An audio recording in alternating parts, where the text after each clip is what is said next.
অন্তর্বর্তী সরকারকে রাজনৈতিকভাবে হেয় প্রতিপন্ন করবে, সেটা বাংলার মানুষ কোনোদিনও হতে দেবে না। তাই আসুন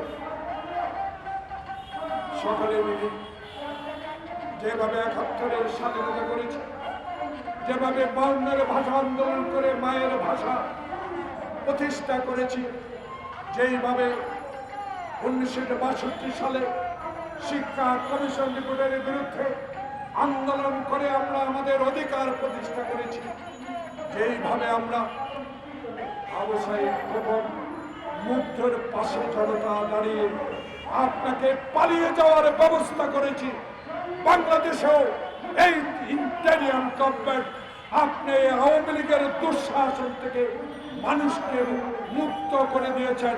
সামনের দিকে যেন মানুষ আপনার প্রতি ভরসা থাকে, আপনি বাংলাদেশে আর একজন লোককে দুর্নীতি করতে দিবেন না। তাই দেশের মানুষ দুর্নীতি মুক্ত সমাজ চায়, যে সমাজে আপনি বহুল আলোচিত একজন বড় ব্যক্তি, সেই বড় ব্যক্তির কাছে চালক দলের পক্ষ থেকে আবেদন জানাই, আসুন আমরা আপনার সাথে আছি, আপনার সাথে থাকবো, তবে যেন জনপ্রতিনিধিদের হাতে ক্ষমতা হস্তান্তর করতে দীর্ঘমেয়াদী সময় না নেওয়া হয়।